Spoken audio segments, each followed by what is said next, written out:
Everybody asks me about the pedals. It sounds dramatic, doesn't it? Actually, nobody asked me about the pedals. I just wanna talk about them. Hi, my dear friends.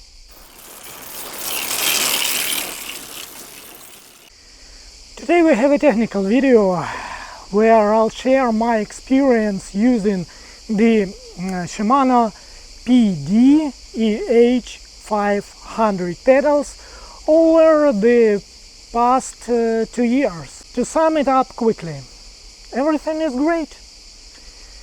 Now let's get into the details. The choice of pedals depends on how long you plan to ride, the type of road, and what shoes you'll be wearing. I usually go on short tours on my gravel e-bike, which I ride on various terrains, 70% asphalt, tarmac roads, 30% gravel and rocks. 90% of my roads are mountainous, so I'm constantly going up and down. Here is the logic. The longer you ride, the more you benefit from clipless pedal. When everything is set up correctly, your leg bends at the right angle and your foot is properly positioned on the bike, reducing stress on your knees and muscles. This means you'll get tired less quickly, which is a significant benefit.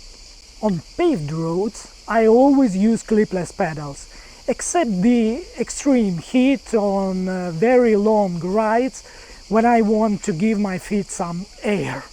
In those cases, I ride in sandals, which are better suited to a flat pedal surface. So I use the flat side on the pedal. Today I wore these boots for the video. 40 degrees hot. It's a torture to ride in such armor. If I'm riding on very rough terrain, I also use the flat side. Sometimes you need to use your feet for extra balance, and if you have to dismount quickly, it's easier to do so with flat pedals than when clapped in. That's why I choose the hybrid pedals or dual pedals, whatever. Now about this specific model. Shimano PD EH500 is probably the cheapest hybrid model from Shimano. Currently priced at less than 50 euro, I discovered 40 euro, but 2 years ago I bought mine for 80 euros.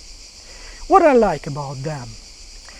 They are a metal, so they are all scratched up, but it doesn't affect their functionality.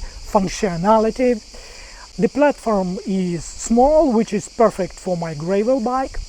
If you ride a downhill mountain bike, you might need a larger platform, but I doubt hybrids would be necessary. Better check with downhill riders on that. On the flat side, there are pins that you screw in yourself. I lost a few, but it doesn't bother me since there are many. If you're worried about losing them, tie them well. Be aware that the pins might scratch your shoe soles. Flip the pedal and you will see the SPD attachment used for MTB. Mine came with SM-SH56 clips, but sometimes they come with SM-SH51. The difference is in how you disengage.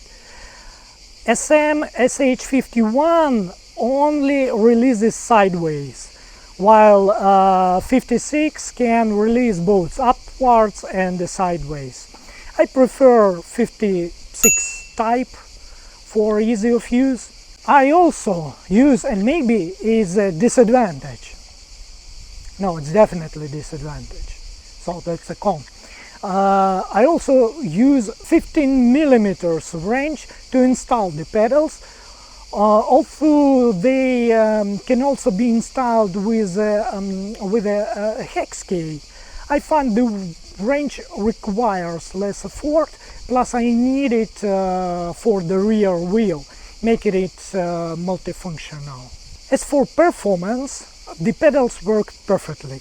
No squeaks, no jams, and they function as well as they did when they first installed. I'm satisfied and don't play to look for a better solution. I have never fallen on them for any reasons. I didn't have time or, unable to unfasten. That's it, guys, for now. If you found this video helpful, give it a thumbs up. Subscribe to the channel if you haven't already. See you in the next videos.